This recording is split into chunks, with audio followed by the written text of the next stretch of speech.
Kabar mengejutkan datang dari Fabio Quartararo. Komentarnya di media memberikan banyak tafsiran. Apakah kini mereka akan pisah lebih cepat atau bagaimana? Yang jelas sepertinya keduanya sudah tak bisa dipertahankan lagi. Bahkan gaji besarnya tak lagi menarik untuk sang bintang. Namun tak hanya itu. Di jeda kali ini rumor-rumor terus berdatangan.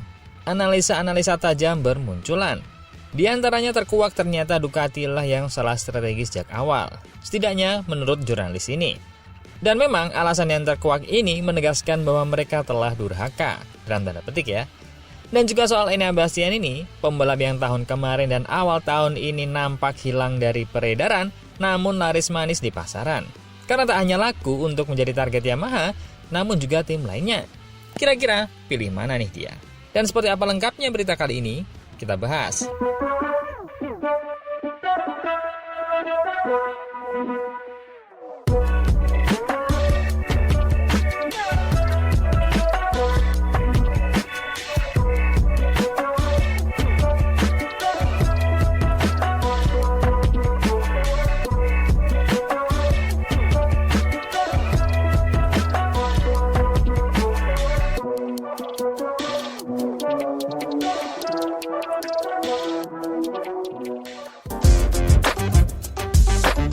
Situasi di Yamaha Factory Racing mulai terasa panas, dan kali ini bukan sekedar soal hasil balapan, tapi sinyal kelelahan yang mulai ditunjukkan oleh bintang utamanya Fabio Quartararo. Dalam pernyataan yang terdengar sederhana, tapi sebenarnya cukup menampar, Quartararo secara halus mengisyaratkan satu hal yang jauh lebih dalam. Dia sudah lelah bicara, dan Yamaha belum pernah benar-benar bergerak ke arah yang diharapkan. Saya akan mundur dari pengembangan sekarang, ucapnya. Kalimat ini terdengar singkat, tapi kalau ditarik maknanya, ini bukan sekedar frustasi biasa. Ini adalah bentuk kelelahan mental seorang pembalap yang merasa sudah memberikan segalanya. Masukan, arah, bahkan kesabaran, namun belum melihat hasil nyata. Artinya jelas, semua feedback sudah diberikan, semua kebutuhan sudah dijelaskan, tapi eksekusi di pabrikan belum secepat ritme MotoGP modern yang kejam dan tidak menunggu siapapun. Kalau kita tarik lebih dalam, sebenarnya masalah Yamaha bukan cerita baru. Sejak puncak dominasi mereka runtuh setelah 2021, performa M1 perlahan tapi pasti semakin tertinggal. Terutama dalam dua aspek paling krusial di MotoGP era sekarang, top speed dan akselerasi. Di saat Ducati Corse melesat dengan pendekatan aerodinamika ekstrim dan tenaga mesin yang brutal, Yamaha masih berkutat mencari keseimbangan klasik, handling halus, tapi kurang menggigit di lurusan. Dan ketika Aprilia Racing serta KTM Factory Racing berhasil mengejar bahkan melampaui, Yamaha justru seperti tertinggal di zona nyaman yang tidak lagi relevan. Data di lintasan mempertegas semuanya. Dalam beberapa seri terakhir, Yamaha hampir selalu kalah di speed trap. Selisihnya bukan kecil, bisa mencapai 5-10 km per jam dari Ducati. Dalam dunia MotoGP saat ini, itu bukan sekedar angka. Itu perbedaan antara menyerang dan bertahan, antara menyalip atau justru disalip tanpa perlawanan. Dan inilah alasan kenapa Quartararo sering terlihat kehabisan napas di straight, meskipun secara skill dia mampu tampil luar biasa di sektor tikungan. Namun, yang membuat situasi ini semakin serius adalah Quartararo bukan satu-satunya suara di dalam tim. Justru suara-suara lain yang mulai bermunculan, dan semuanya mengarah ke masalah yang sama. Jack Miller secara terbuka mengeluhkan bahwa motor Yamaha terlalu lambat di lintasan lurus. Sebuah kritik yang sebenarnya sudah terdengar selama beberapa musim terakhir, tapi belum benar-benar teratasi. Sementara itu, Alex Rins bahkan sempat mempertanyakan perannya sendiri dalam proyek ini. Sebuah pernyataan yang terdengar sederhana, tapi sebenarnya menunjukkan kebingungan. Arah pengembangan Yamaha tidak sepenuhnya jelas, bahkan bagi pembalapnya sendiri. Dan mungkin yang paling menggambarkan kondisi ekstrim datang dari Toprak Razgatlioglu. Dalam proses adaptasinya, Toprak mengaku harus memberikan 200% dari kemampuannya hanya untuk bisa menjadi pembalap Yamaha terbaik. Bayangkan, bukan untuk menang, bukan untuk podium, hanya untuk menjadi yang terbaik di antara Yamaha saja. Dan hasilnya, posisi 15 di Amerika. Ini bukan sekedar hasil buruk. Ini adalah gambaran nyata bahwa bahkan usaha maksimal pun belum cukup untuk menutupi keterbatasan motor. Dari sini, masalah Yamaha tidak lagi bisa dilihat sebagai isu teknis biasa. Ini sudah masuk ke ranah yang lebih dalam. Arah pengembangan, kecepatan pengambilan keputusan, dan yang paling krusial, kepercayaan pembalap terhadap proyek itu sendiri. Yamaha memang mulai melakukan perubahan. Mereka membuka pintu untuk insinyur Eropa, mencoba mempercepat proses dan keluar dari pendekatan lama. Tapi di MotoGP modern, perubahan yang terlambat sedikit saja bisa terasa seperti tertinggal sangat jauh. Dan ketika Quartararo memilih untuk mundur dari pengembangan, itu bisa berarti dua hal yang sangat serius. Pertama, dia sudah tidak yakin suaranya benar-benar didengar. Kedua, dia mulai mengalihkan fokusnya ke masa depan. Karena di tengah panasnya bursa transfer, Honda Racing Corporation terus dikaitkan dengan namanya. Jika rumor itu benar, maka mungkin bagi Quartararo ini bukan lagi soal memperbaiki Yamaha, tapi soal mempersiapkan langkah berikutnya. Dan jika itu terjadi, maka kalimat mundur dari pengembangan tadi bukan sekedar emosi. Itu adalah awal dari hubungan yang mulai retak, perlahan, tapi pasti.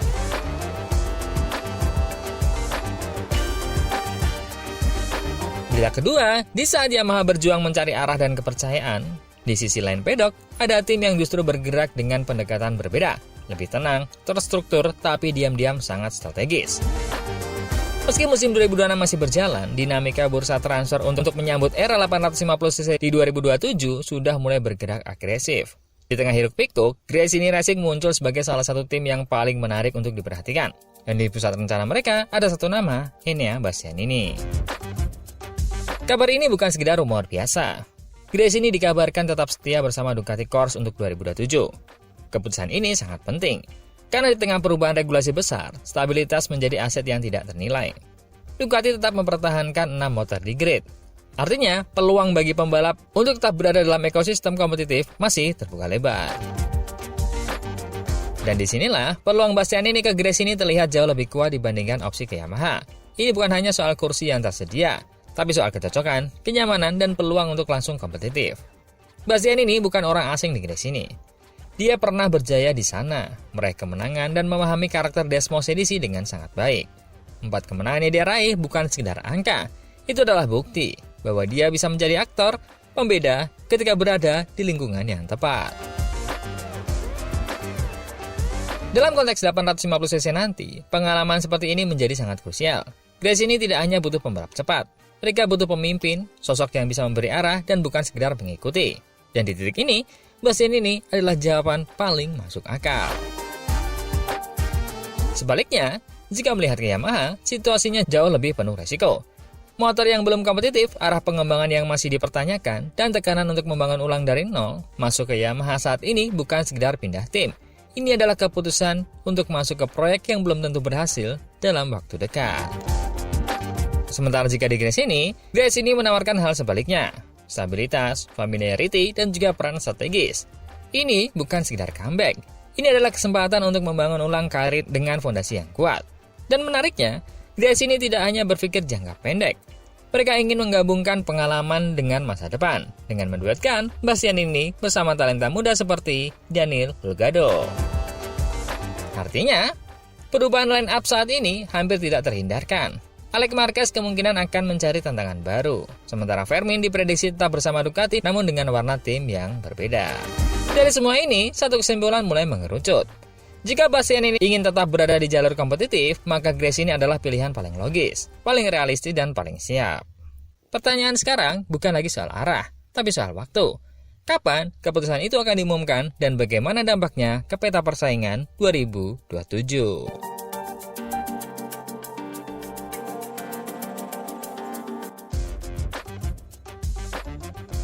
Berita ketiga, di tengah penyusunan strategi tim dan manuver pembalap, ada satu cerita lain yang tak akan kalah menarik.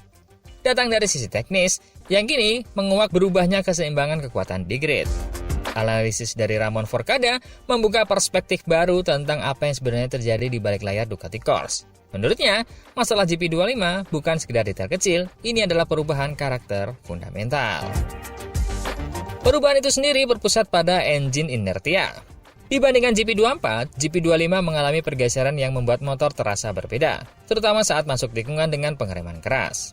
Saat pembalap mencoba menghentikan motor, masih ada dorongan dari mesin, seolah tidak benar-benar mau melambat. Efeknya sangat terasa bagi pembalap dengan gaya hard braking. Nama paling terdampak jelas Francesco Bagnaia. Jika sebelumnya dia sangat kuat di fase pengereman, kini justru area itu menjadi kelemahan. Dari stabil menjadi tidak sepenuhnya bisa dikontrol. Lalu muncul pernyataan besar, Kenapa Ducati memilih arah ini? Jawabannya mengarah ke satu sosok, Marc Marquez. Tapi kenapa? Gaya balap Marc Marquez yang mengalir, efisien dan minim pengereman ekstrim menjadi inspirasi arah baru pengembangan. Bahkan sosok seperti Zizi Dalikna disebut sangat terkesan dengan pendekatan tersebut. Namun disinilah dilema mulai terlihat jelas.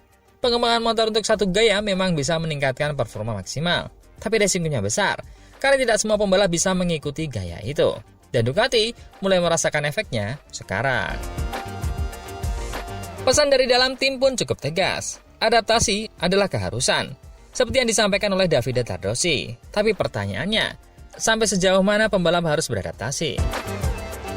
Karena sejarah sudah pernah menunjukkan jawabannya.